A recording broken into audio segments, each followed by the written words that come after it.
une meilleure utilisation et une reconnaissance des symboles de l'État, le ministère de la Justice et des Droits de l'Homme, garde des Sceaux, à travers la Direction nationale des affaires judiciaires et du Sceau, lance une campagne de sensibilisation du grand public. Le garde des Sceaux a officiellement lancé les travaux ce vendredi. Vous allez avoir les détails dès l'entame de ce journal.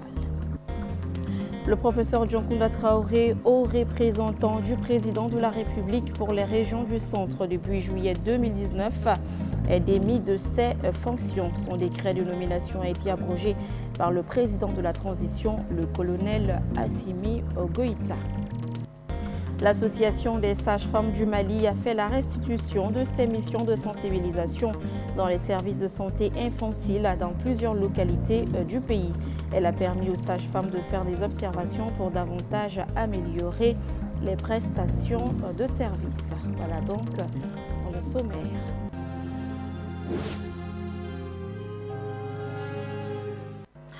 Une erreur technique avait interrompu le direct. Nous revoilà. Bienvenue dans ce journal. C'est parti. Depuis ce matin pour les activités de la Semaine nationale pour l'harmonisation et l'utilisation des symboles de l'État. La cérémonie de lancement présidée par le ministre de la Justice et des Droits de l'Homme, garde des Sceaux, Mamadou Kassogué, a eu lieu ce matin au mémorial Modibo Keïta. Objectif, réunir les moyens matériels, financiers et humains afin d'informer et de sensibiliser au mieux le grand public sur les questions de reconnaissance et d'utilisation des symboles de l'État. Le compte-rendu est signé Bakary M. Sidibé, Kodouba Kone. La méconnaissance des symboles de l'État et des textes qui les régissent par les usagers des services de l'administration publique, parapublique et privée se manifeste de plusieurs manières.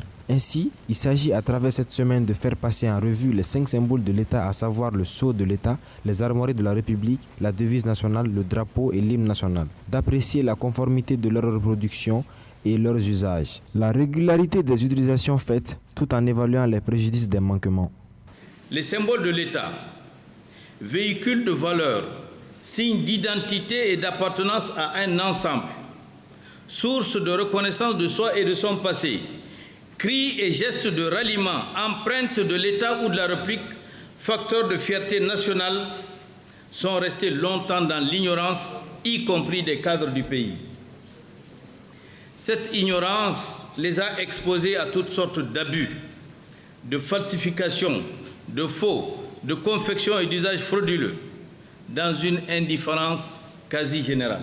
Dès l'entame, Monsieur le ministre,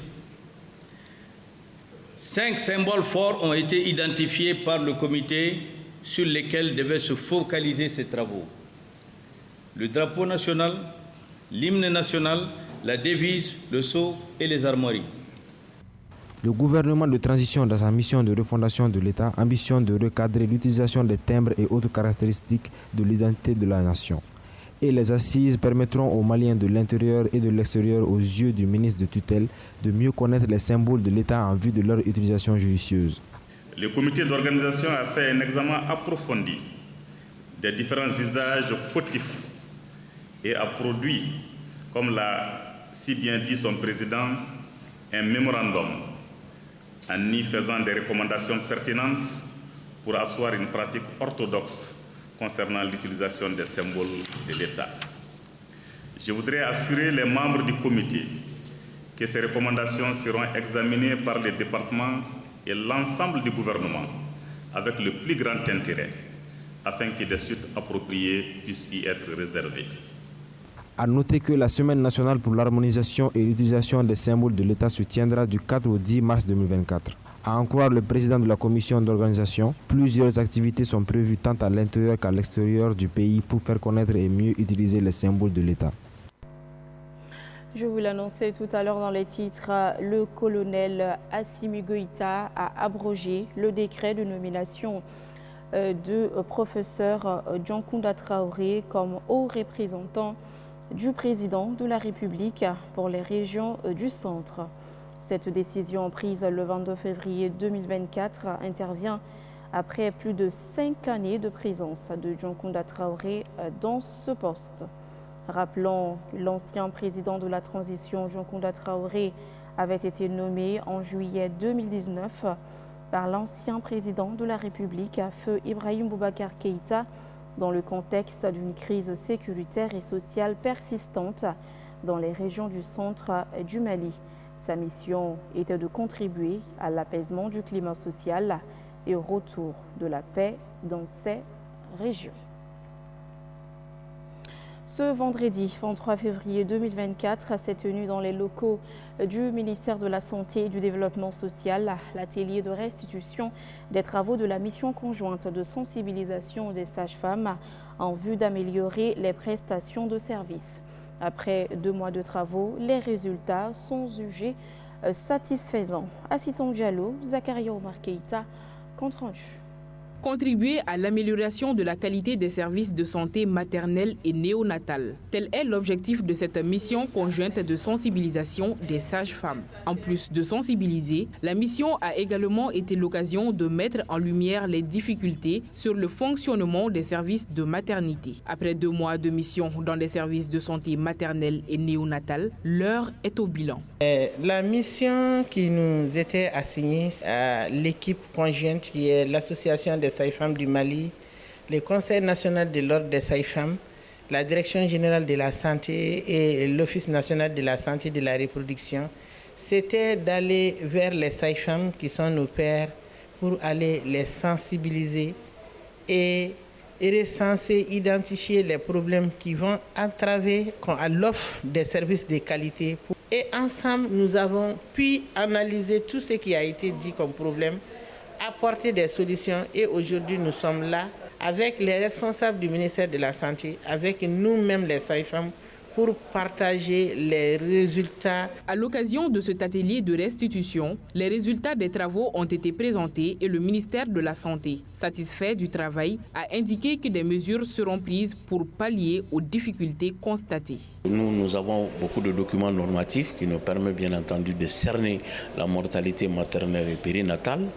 Mais aujourd'hui, à la demande bien entendu du cabinet, ils ont fait le tour, en tout cas des structures de santé, pour voir leur vécu, leurs conditions de travail, les recommandations et qui viennent d'être bien affichées chez nous aujourd'hui. Qu'il faut bien entendu mettre ces recommandations à la disposition de nos structures et que cela soit les termes de référence de toutes les missions bien entendu, que nous-mêmes, on est engagés bien entendu à suivre ces recommandations. Pour rappel, les travaux ont concerné les régions de Kaya, Koulikoro, Sikasso, Ségou et Mopti, plus le district sanitaire de Kalabankoro et les 6 communes du district de Bamako. Par ailleurs, la rencontre annuelle entre World Vision et les médias s'est tenue ce jeudi dans un hôtel de la place. Il s'agissait pour World Vision de faire le point des progrès et les réalisations faites dans l'exécution de ces projets en 2023 et de se prononcer sur les perspectives pour 2024. C'était sous la présidence du directeur national de World Vision Mali. Le point avec Gabriel Keïta. Courant 2023, World Vision a mené des activités dans plusieurs domaines, notamment la santé, la nutrition, l'eau, l'assainissement, la protection et la promotion des droits des enfants. Il s'agit à travers cette initiative d'édifier les hommes de médias sur les progrès de ces programmes en 2023. On peut citer dans le domaine de l'eau, l'hygiène, l'assainissement, plus de 160 000 nouvelles personnes qui ont bénéficié d'avoir l'accès, ont gagné l'accès à l'eau potable.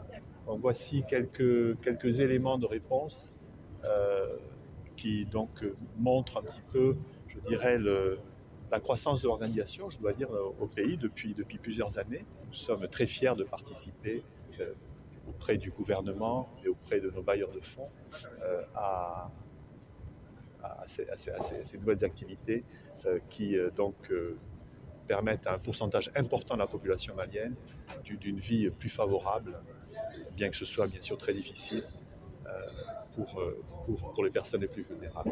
Profitant de cette occasion, le directeur national de World Vision Mali a annoncé aux participants de ce café de presse les perspectives 2024 de sa structure. Nous envisageons donc de toucher dans le domaine de l'assistance alimentaire plus d'1 million de personnes. On était à 900 000 l'année dernière. Nous allons également donc réfléchir, travailler sur notre nouvelle stratégie qui va démarrer en 2026 nos activités donc, dans le domaine de la résilience en particulier, dans le domaine de l'agriculture, envisager donc, par exemple de collaborer avec d'autres ONG pour qu'ensemble on ait un système, des procédures communes. A noter que World Vision Mali intervient dans le cadre de ces différents programmes dans plusieurs localités du pays. En plus de la promotion des droits des enfants, World Vision intervient dans le domaine de la santé, l'eau et l'assainissement. Le cabinet Sésame a animé ce vendredi une conférence de presse pour partager avec les hommes de médias les différentes opportunités qu'offre le Brésil et que notre pays peut saisir. Les conférenciers ont aussi informé sur leur participation à la prochaine foire dénommée Agrishow qui se tiendra au Brésil. Agrishow est le deuxième salon agricole le plus grand au monde. Amadou Diarra, compte rendu.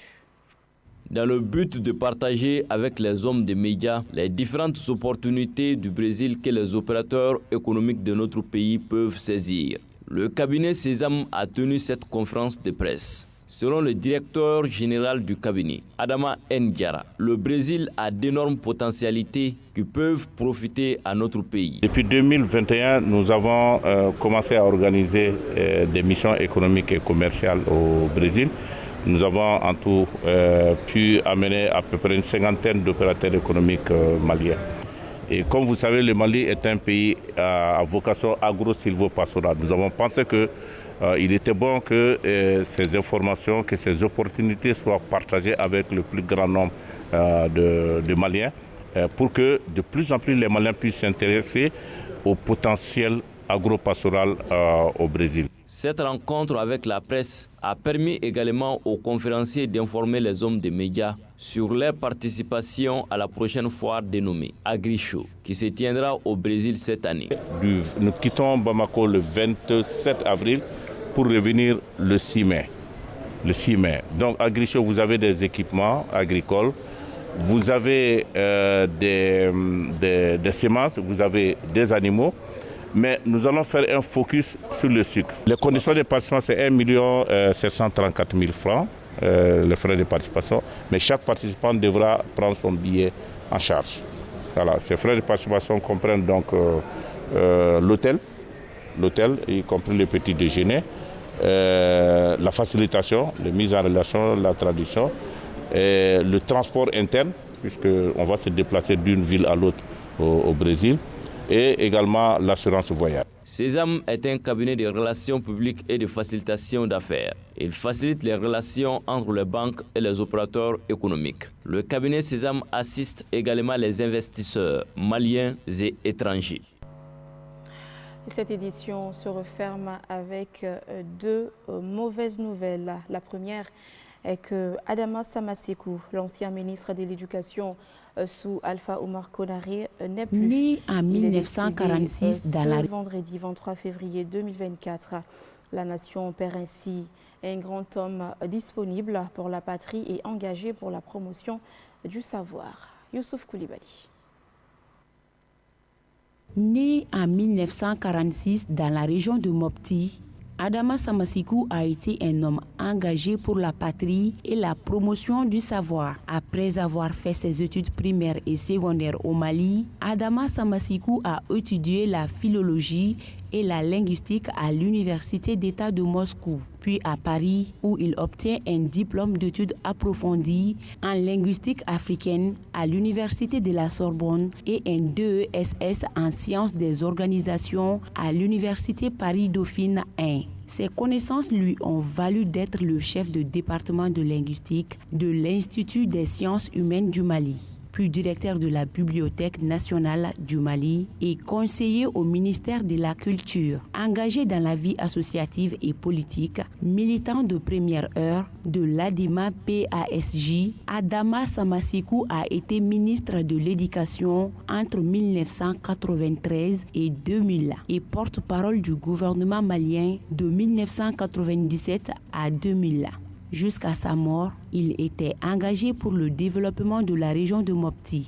Membre actif de la coordination des associations pour la paix, l'entraide et le développement du Mali, Juste quelques jours avant sa mort, il avait été nommé membre du comité de pilotage du dialogue intermalien par le président de la transition.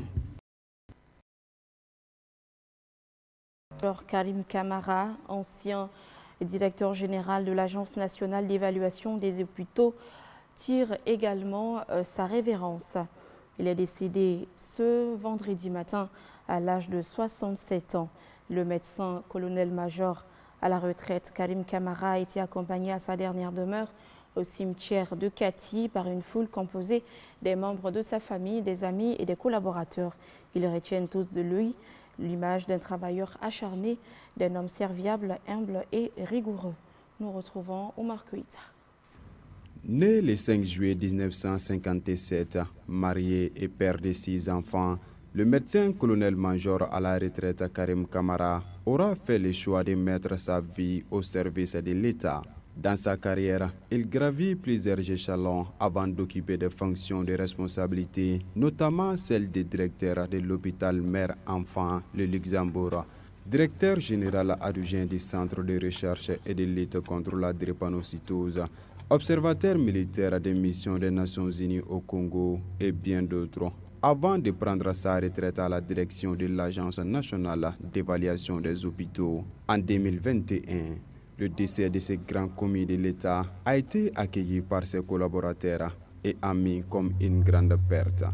Il est réputé d'être un cadre compétent, rigoureux, travailleur et surtout disponible. Karim est un oncle pour moi. Karim a tout fait pour la famille, les parents, les amis. Karim était un pieux, un musulman pieux. Tout ce qu'il a partagé avec les gens. Nous venons de perdre un aîné, un collaborateur et un ami. Il a tout donné, il a donné de son mieux à cette nation. Nous retenons de lui un militaire très attaché à la tâche, consciencieux, rigoureux, humble, affable. Au nom de la hiérarchie, nous présentons nos condoléances les plus attristées, aussi bien à sa famille, et à ses collaborateurs et à ses promotionnaires. Remercions le Dieu Tout-Puissant, le Miséricorde, Allah Subhanahu wa Ta'ala, qui nous l'a donné, qui nous l'a repris. Mais elle a décidé ça de façon particulière, et le Mali de façon générale perd un homme de qualité, de valeur, humble, simple, et qui se sentait égaux avec tout le monde. Nous lui souhaitons vraiment un bon accueil dans le paradis éternel du bon Dieu. Le médecin colonel-major à la retraite Karim Camara était aussi un grand téléspectateur et conseiller du groupe Renouveau. Son appui moral n'a jamais fait défaut, en témoignent les animateurs. Je peux dire que Karim nous a donné beaucoup de leçons en matière d'être correct dans la vie, en matière de ce que nous faisons aujourd'hui comme à radio. Toujours nous faisait des critiques, des suggestions. C'est pour pouvoir améliorer notre boulot. Donc Karim était un homme humble, un homme, je peux dire, jovial, parce que Karim a toujours été là pour nous. Il nous intriguait toujours des corrections, des conseils, donc c'était plus bénéfique pour nous. Il a été décoré chevalier de l'Ordre du Mérite de la Santé en février 2011, officier de l'Ordre du Mérite de la Santé, puis chevalier de l'Ordre national en 2015. Repose en paix, colonel-major.